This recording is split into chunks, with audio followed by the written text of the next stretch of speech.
guys, how are you all? So in this video, today we are going to study about class 8 science chapter 14 chemical effects of electric current. So let's begin with the video, and this is third video this chapter in which we will discuss about electroplating. So let's begin with the video. First video में हमने ये सारी चीज़ों को cover किया था कि liquids electricity को कंडक्ट करती है या नहीं.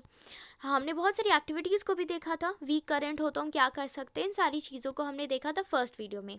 सेकेंड वीडियो में हमने देखा था chemical effects of electric current को, जिसमें भी हमने एक्टिविटीज़ को देखा था और हमने केमिकल इफेक्ट समझा था. और अब हम देखेंगे इलेक्ट्रोप्लेटिंग के बारे में. हमें पता है कि एक ब्रांड न्यू बाईसाइकिल का जो होता है शाइनी हैंडल बार होता है और व्हील रिम्स के साथ. ठीक है, काफ़ी शाइनी जो होता है वो हैंडल हमारा होता है ना. एक अच्छा सा बाईसाइकिल खरीदो, कितना शाइनी होता है उसका पूरा बॉडी, स्पेशली उसका जो हैंडल बार होता है. पर अगर ये कभी एक्सीडेंटली अगर ये स्क्रैच हो जाए तो जो शाइनी कोटिंग है वो नीचे गिरने लगती है, और जो है जो फिर जो सरफेस जो बचता है उस शाइनी कोटिंग के अंदर वाला वो उतना अच्छा नहीं होता, वो उतना शाइनी नहीं होता. ठीक है, तो अगर शाइनी कोटिंग जो है वो हमारी कम्स ऑफ यानी कि हटने लगती है, उखड़ने लगती है, तो जो सरफेस हमें दिखता है वो उतना अच्छा नहीं दिखता. आप सोच रहे होंगे, आपने वुमेन को भी देखा होगा जो ऑर्नामेंट्स पहनती है जो कि ऐसे दिखते हैं, जो कि गोल्ड के हो, ऐसी ज्वेलरीज जो कि ऐसे दिखती है जैसे कि वो गोल्ड से बनी हुई हो. However, with repeated use, the gold coating wears off, revealing silver or some other metal beneath. पर अगर कभी कभी जो गोल्ड कोटिंग है, अगर आप देखिए, अगर वो जो ज्वेलरी को आप रिपीटेड यूज़ करोगे, बार बार अगर वो यूज़ होगा, तो जो गोल्ड कोटिंग है वो क्या हो जाता है, निकल जाता है, जिससे जो अंदर का हमारा जो होता है चीप मेटल जो होता है, जैसे सिल्वर हो या फिर कोई भी और मेटल हो, वो हमें दिखने लगता है. दोनों केसेस में एक मेटल में दूसरे मेटल की कोटिंग की हुई है. अब क्या आप सोच सकते हो कि कैसे एक मेटल का लेयर जो है वो दूसरे मेटल में डिपॉजिट होता है? चलिए हम खुद से पता करते हैं.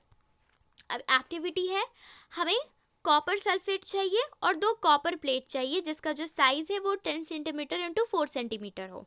और फिर हमें 250 ml चाहिए डिस्टिल्ड वाटर का एक साफ और ड्राई बीकर में. हमें उस बीकर में 2 टीस्पूनफुल कॉपर सल्फेट डाल देना है, और उसमें हमें कुछ डाइल्यूट सल्फ्यूरिक एसिड भी डाल देना है, जिससे जो कॉपर सल्फेट सोल्यूशन है वो और भी स्ट्रॉन्ग बन जाए और भी कंडक्टिंग बन जाए. फिर हमें क्लीन करना है कॉपर प्लेट को सैंड पेपर से. फिर हमें उसे पानी में डुबोना है और फिर उसे हमें ड्राई करना है. ठीक है, पानी से धो के साफ करना है. फिर हमें कनेक्ट करना है कॉपर प्लेट्स को बैटरी के टर्मिनल्स में. ठीक है, दोनों ही बैटरी के जो हमारे पॉजिटिव नेगेटिव जो टर्मिनल होता है उससे हम क्या कर देंगे, कॉपर प्लेट्स को कनेक्ट कर देंगे, और फिर हमें उसे कॉपर सल्फेट सॉल्यूशन में इमर्स कर देना है. उसके बाद हमें करंट को पास होने देना है अबाउट 15 मिनट्स यानी कि 15 मिनट तक हमें करंट को पास होने देना है. फिर हमें रिमूव करना है उन इलेक्ट्रोड्स को सॉल्यूशन से और उन्हें ध्यान से देखना है. आपको कुछ भी कोई डिफरेंस दिखेगा उनमें? आप देखोगे कि एक के ऊपर जो है वो कोटिंग हो गई है. अब ये कलर क्या होगा कोटिंग का, फिर हम सब कुछ देखेंगे. ठीक है, तो पहले एक बार इसे देख लेते हैं. ये जो हमारा सर्किट है, एक सिंपल सर्किट जिसमें इलेक्ट्रोप्लेटिंग हो रहा है. तो हमने 2 कॉपर प्लेट लिया, जिससे जो हमें सर्किट से हमने कनेक्ट कर दिया दोनों टर्मिनल ऑफ द बैटरी से.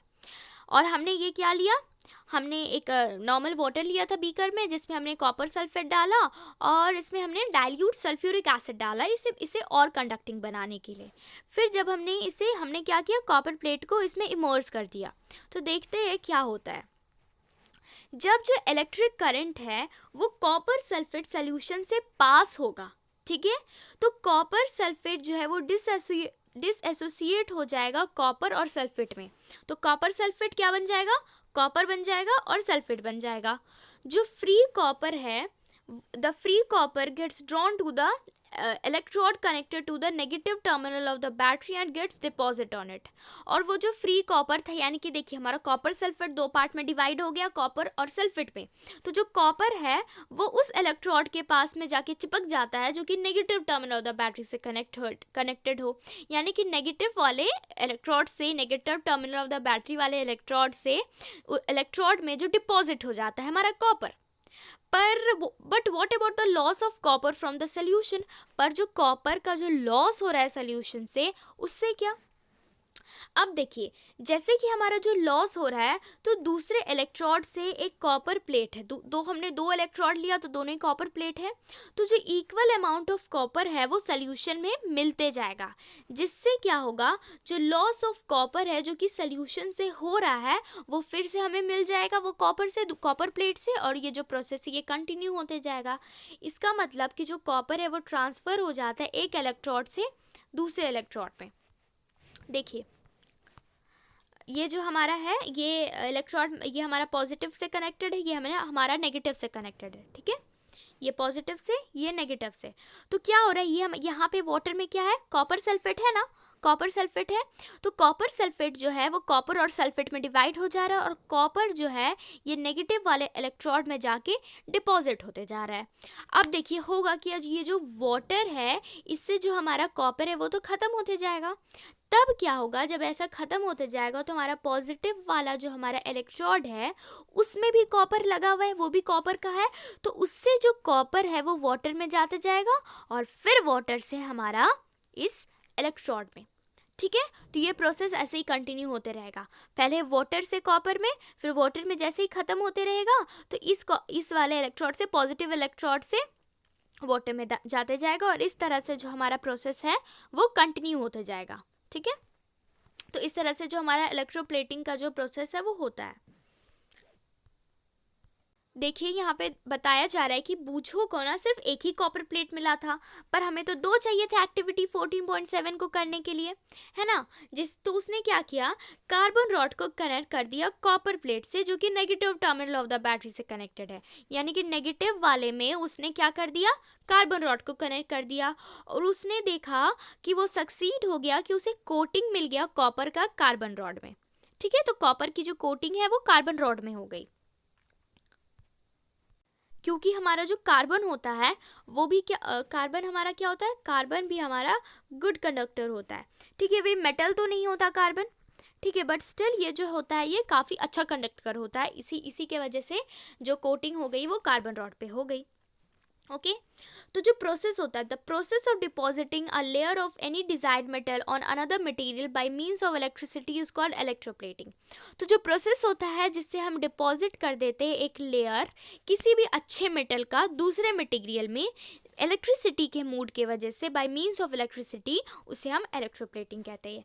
ये it is one of the most common applications of chemical effects of electric current. ये one of the most common application है, यानी कि जो केमिकल इफेक्ट होता है उसका जो है ये काफ़ी यूजफुल और कॉमन एप्लीकेशन है। इलेक्ट्रोप्लेटिंग काफ़ी यूज़फुल प्रोसेस होता है, ये काफ़ी ज़्यादा यूज़ होता है इंडस्ट्री में मेटल को कोट करने में, for coating metal objects with a thin layer of different metal, कि हम जो मेटल के ऑब्जेक्ट्स को दूसरे मेटल से हल्का सा कोट कर देते हैं इलेक्ट्रोप्लेटिंग के प्रोसेस से। जो लेयर होता है मेटल का, जो जिसे डिपॉजिट किया जाता है उसमें अच्छी प्रॉपर्टीज़ होती है, जबकि जिस मेटल में उसे डिपॉजिट किया जाता है वो उसमें थोड़ा सा, जैसे वो शाइनी ना हो, उसमें कुछ कमी होती है। तो हम अच्छे मेटल को, यानी कि अच्छे हमारा जो डिज़ायर्ड मेटल है उसे हम किसी भी नॉर्मल चीप मेटल में जो है वो डिपॉजिट कर देते हैं, अब ताकि वो और अच्छा लगे। फॉर एग्जांपल, जो क्रोमियम की जो प्लेटिंग है वो बहुत सारे ऑब्जेक्ट्स में होती है, जैसे कि बहुत सारे कार के पार्ट्स में होती है, टैप्स में होती है, किचन के गैस बर्नर्स में, बाईसाइकिल हैंडल बार्स में, व्हील रिम्स में, और बहुत सारे ऐसे ही ऑब्जेक्ट्स में होती है। क्रोमियम क्या होता है, क्रोमियम का एक शाइनी अपीयरेंस होता है, और ये जल्दी कोरोड भी नहीं, ख़राब भी नहीं होते, यानी कि जल्दी रिएक्ट भी नहीं करता, उसमें स्क्रैचेस भी जल्दी नहीं आते, इसीलिए जो क्रोमियम है वो काफ़ी एक्सपेंसिव है, इसीलिए ये इकोनॉमिकल नहीं है कि हम पूरे के पूरे ऑब्जेक्ट को क्रोमियम से बना दें, क्योंकि ये काफ़ी ज़्यादा एक्सपेंसिव हो जाएगा। इसीलिए एक ऑब्जेक्ट को हम चीपर, काफ़ी सस्ते मेटल से बना देते हैं, और सिर्फ क्रोमियम के ऊपर से एक कोटिंग, एक परत चढ़ा देते हैं, जिससे जो हमारा है ऑब्जेक्ट वो और भी ब्यूटीफुल दिखे। जो ज्वेलरी मेकर्स होते हैं, ज्वेलरी बनाने वाले होते हैं, वो इलेक्ट्रोप्लेट करते हैं सिल्वर और गोल्ड को लेस एक्सपेंसिव मेटल्स में।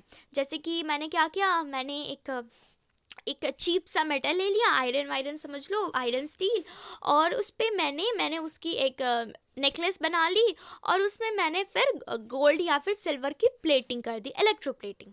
ठीक है, तो हमारा क्या हो जाएगा, वो काफ़ी ब्यूटीफुल दिखने लगेगा और जो देख के भी ऐसा लगेगा कि ये एक्चुअल में गोल्ड या फिर सिल्वर से बना हुआ है। तो इसी तरह से जो ऑर्नामेंट मेकर्स होते हैं वो ऐसे ही करते हैं। ये जो ऑर्नामेंट्स होते हैं उनकी अपीयरेंस जो होती है ना, देखने में वो बिल्कुल सिल्वर या गोल्ड की तरह ही दिखते हैं, पर वो काफ़ी कम एक्सपेंसिव होते हैं।